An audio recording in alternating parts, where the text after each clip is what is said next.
The plane lurched violently to the left. Oxygen masks dropped from the ceiling like dying flowers. Somewhere in the back, a woman screamed. The cabin lights flickered once, twice, then dimmed to emergency mode. I gripped my armrest as the aircraft tilted at an angle that shouldn't be possible. "Ladies and gentlemen," the voice on the intercom was breaking, sobbing. It was Stacy, the flight attendant. The captain is unresponsive. We have a medical emergency in the cockpit." Another violent shake. A laptop flew past my head. "Is there anyone on board with flight experience?" Stacy's voice cracked. "Please, anyone." I unbuckled my seatbelt and stood up. "You!" Stacy appeared in the aisle, pointing at me with a shaking finger. "Sit down! I told you to stay in your seat. We are in a crisis." I looked at her calmly. "I know. That's why I'm going up there." "Are you insane?" Her face was red, tears streaming down her cheeks. "You're a liability. You'll make things worse. Sit down before I reached for my zipper. Zip! I pulled my gray hoodie wide open. Underneath was a crisp white pilot shirt. 4 gold bars gleamed on each shoulder. "I'm not a liability," I said quietly. "I'm your chief pilot. Now get out of my way." Her mouth opened. No sound came out. I walked past her toward the cockpit as the plane dropped another 100 feet. But how did we get here? Let me take you back to where this nightmare started. If you want to see how this ends, make sure to hit that subscribe button and turn on notifications. You won't believe what happens next. The airport terminal was packed. I dragged my small carry-on behind me, my headphones blasting music loud enough to drown out the announcement system. I was exhausted. No, exhausted doesn't cover it. I was dead on my feet. I just finished a brutal 18-hour shift flying from Tokyo to Los Angeles. My feet hurt, my back hurt, my brain hurt. All I wanted was to sleep for the next 6 hours on this deadhead flight to London, where I'd be piloting another aircraft tomorrow morning. I was wearing my favorite gray hoodie, black sweatpants, and sneakers that had seen better days. My hair was in a messy bun that was more mess than bun. I looked like I'd just rolled out of bed, because I had. I handed my boarding pass to the gate agent. She smiled. "1A, Captain Adebayo. Have a great flight." "Thanks," I mumbled, adjusting my headphones. First class was already boarding when I walked down the jet bridge. The smell of expensive perfume and leather seats hit me as I entered the cabin. Soft jazz played from hidden speakers. Everything was cream and gold. The flight attendants moved like dancers, offering champagne and warm towels to passengers in business suits. I spotted my seat, 1A, window, perfect. But before I could get there, someone stepped in front of me. "Excuse me?" I pulled off my headphones. The flight attendant blocking my path had perfectly styled blonde hair, red lipstick, and a smile that didn't reach her eyes. Her name tag said Stacy, Senior Flight Attendant. "Economy boarding hasn't started yet. You're probably in Group 5. You'll need to wait outside until we call your group." I blinked. "I'm in 1A. Her smile tightened. "1A? Let me see your boarding pass." I held up my phone. The digital pass clearly showed Seat 1A, Crew Deadhead. Stacy's eyes narrowed as she read it. "Crew? You?" She looked me up and down slowly, her lip curling slightly. "Sweetie, look at you. Sweatpants, a hoodie. Your hair looks like a bird's nest." "I'm deadheading," I said evenly. "I'm not on duty. I just need to sleep." She leaned in closer, lowering her voice. "Listen to me. This is first class. Do you know how much people pay for these seats? $10,000.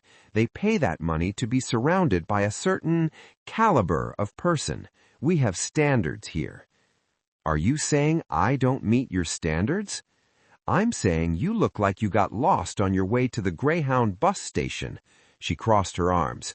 "Honestly, I should bump you to row 40 just to protect our brand image." My jaw tightened. I'd dealt with this before, too many times, but I was too tired to fight. "Check the manifest again," I said quietly.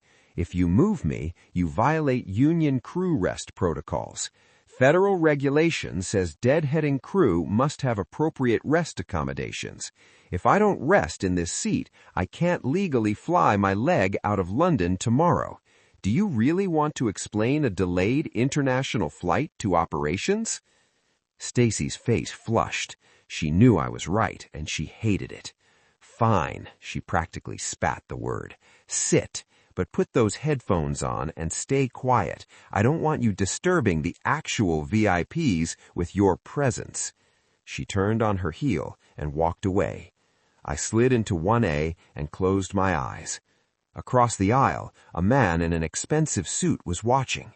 He was older, maybe 60, with silver hair and kind eyes. His name tag said Mr. Henderson, Platinum Elite. "That was uncalled for," he said quietly. I opened one eye. "It's fine." "No, it's not." He shook his head. "I heard everything. Your crew?" "Pilot. I'm deadheading to London." His eyebrows shot up. "A pilot? And she treated you like that?" "She doesn't know." I closed my eyes again. "And it doesn't matter. I just need to sleep." But I couldn't sleep. Not yet. Because Stacy wasn't done. 10 minutes later, I heard the gentle rattle of the meal cart rolling down the aisle. I kept my eyes closed, hoping she'd just leave me alone. "Champagne, Mr. Henderson?" Stacy's voice had turned into warm honey. "Yes, thank you." I heard the soft pop of a cork, the delicate clink of glass. "And for you, ma'am?" Her voice stayed sweet as she moved to the seat behind me.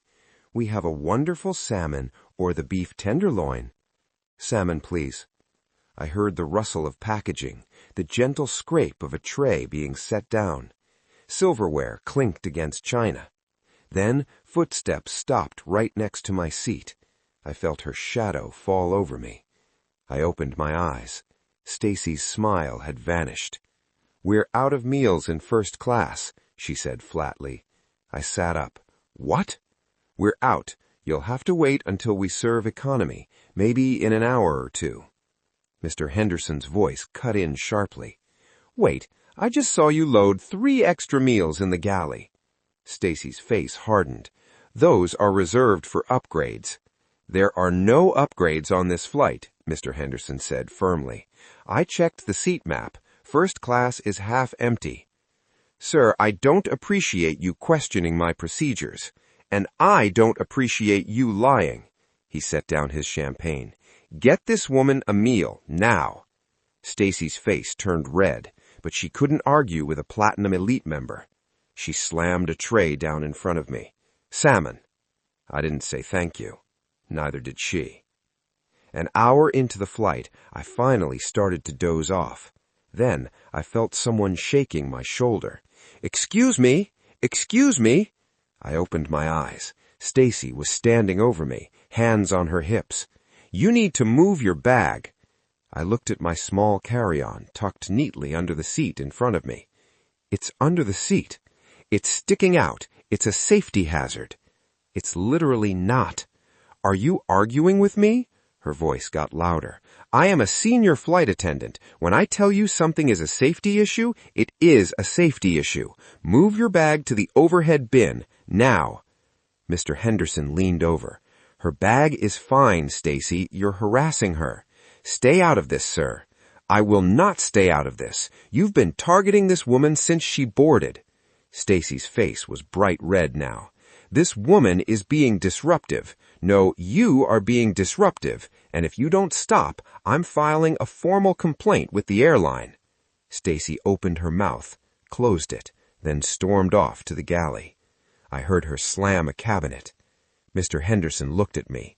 "You should report her." "It's not worth it," I said quietly. "Trust me."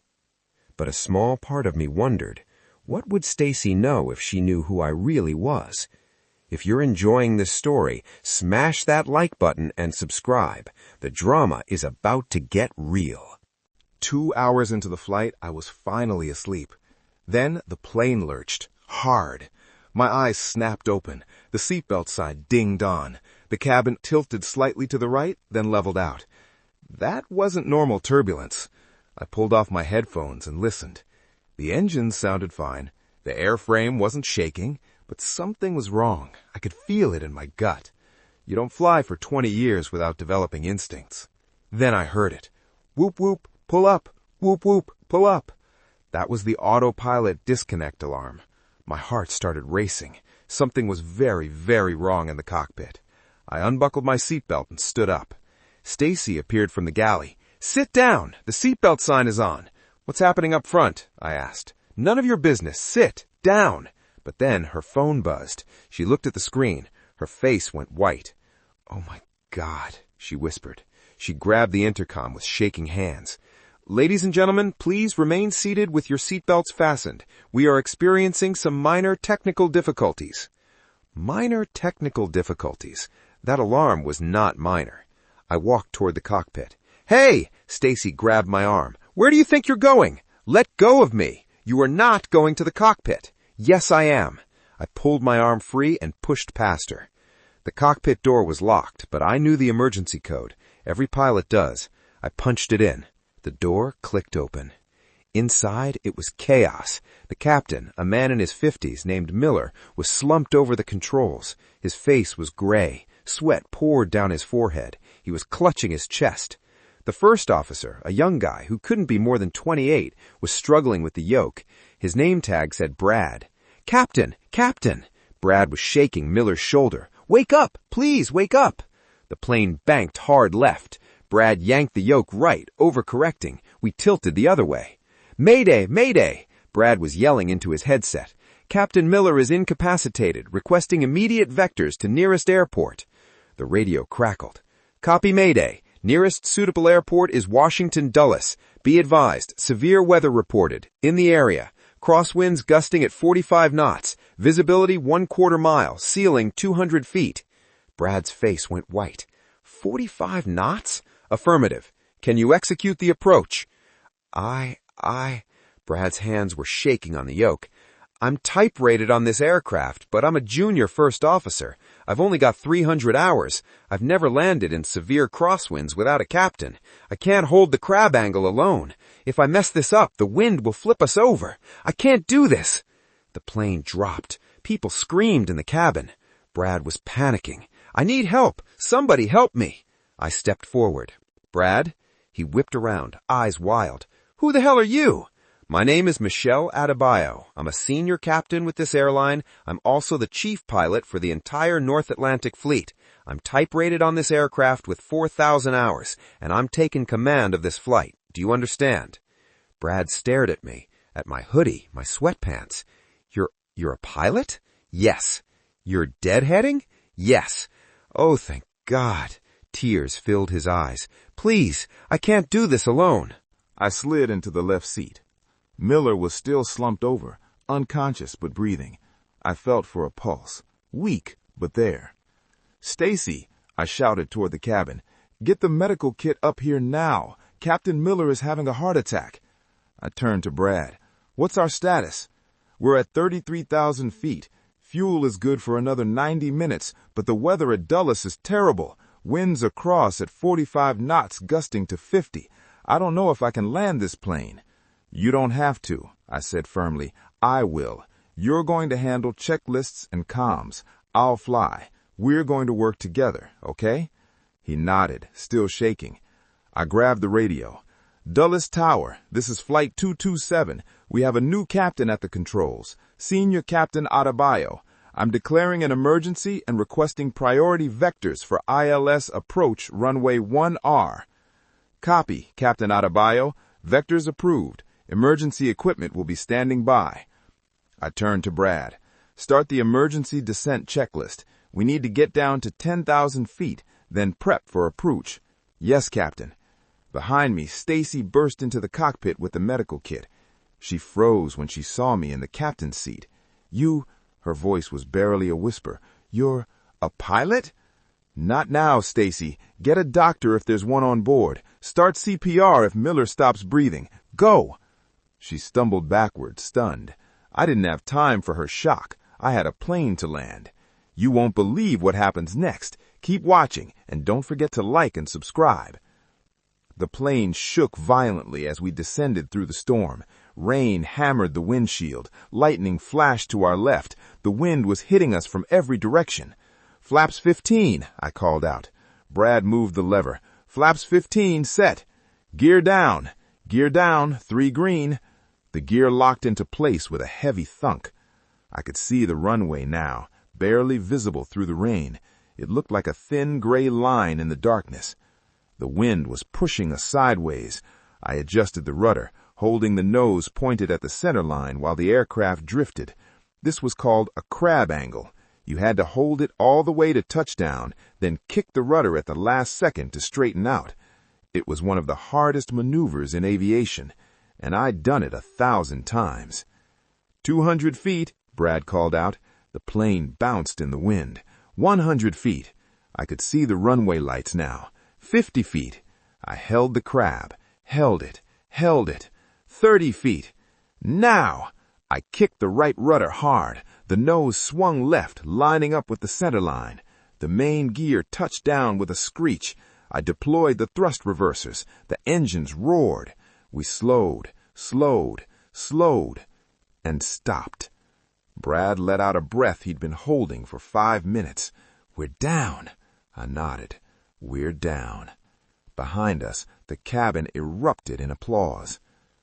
The gate at Dulles was packed with emergency vehicles. Paramedics rushed onto the plane and loaded Captain Miller onto a stretcher. He was stable, but unconscious. They said he'd probably survive. I stood by the cockpit door as passengers filed off. They patted my shoulder, shook my hand. One woman hugged me and cried. "You saved us," she kept saying. "You saved all of us." Mr. Henderson stopped in front of me. He looked at my pilot's shirt, the 4 gold bars on my shoulders, and shook his head with a small smile. "I knew something was different about you, but I didn't know you were the chief pilot," I said quietly. "Most people don't." He glanced back at Stacy, who was standing in the galley, crying. "She's going to regret this for the rest of her life. She should." He shook my hand one more time, then left. Soon, the plane was empty. Except for Stacy. She walked over slowly, her mascara running down her face. Her hands were shaking. "Captain Adebayo, She could barely get the words out. "I didn't know. If I had known who you were—" "Stop." I held up my hand. "If you had known I was a captain, you would have treated me with respect. Is that what you're saying?" Yes. I mean, so you only respect people based on their job title, their uniform, how much money they make?" She opened her mouth, closed it. "I was wearing sweatpants," I continued, "so you decided I didn't deserve basic human decency. You harassed me. You lied about the meals. You tried to humiliate me in front of other passengers." "I was just trying to protect the first-class experience." "No, you were profiling. You saw a black woman in a hoodie and decided she didn't belong. That's what this was about." Stacy's face crumpled. "Please, I've been with this airline for 10 years. Don't fire me. I have a mortgage. I have kids." "You should have thought about that before you decided to bully a crew member." I pulled out my phone and dialed. "Operations, this is Chief Pilot Adebayo. I need a Port Authority officer at Gate C4 immediately." Stacy's eyes widened. "Police? Why?" "I'm filing a formal interference report. We're going to pull the cabin voice reporter and review your conduct during this emergency. Every word you said, every action you took." "But I helped. I got the medical kit." "After you blocked me from entering the cockpit, after you grabbed my arm and tried to physically stop me. If I hadn't known the emergency code, if I had wasted even 30 more seconds arguing with you, this plane could have crashed. Do you understand that?" She was sobbing now. "I'm sorry. I'm so sorry." "Sorry doesn't cut it." I held out my hand. "Your badge, your airport ID, surrender them now." "Please." "Now." With shaking hands, Stacy unclipped her badge from her uniform. She handed it to me along with her ID card. You are grounded pending a full investigation by the FAA and the Airline Safety Board. Do not attempt to work any flights. Do not enter any secure areas. Do you understand? She nodded, tears streaming down her face. 2 Port Authority officers appeared at the door. Captain Adebayo? One of them asked. Yes, this is Stacy Richardson. I need her escorted out of the secure area and banned from re-entry pending an investigation. Understood. They took Stacy by the arms and led her off the plane. She looked back at me one more time, her face destroyed. I felt nothing. I pulled my hoodie back on, zipped it up, and grabbed my carry-on. As I walked through the terminal, people stared. Some recognized me from the plane. Others just saw a tired woman in sweatpants. I didn't care what they saw. I knew who I was. And next time, Stacy will too. The end. If this story taught you anything about not judging people by their appearance, hit that like button and subscribe to the channel for more incredible stories like this one. Drop a comment below. Have you ever been judged unfairly? Let me know. Thanks for watching, and I'll see you in the next one.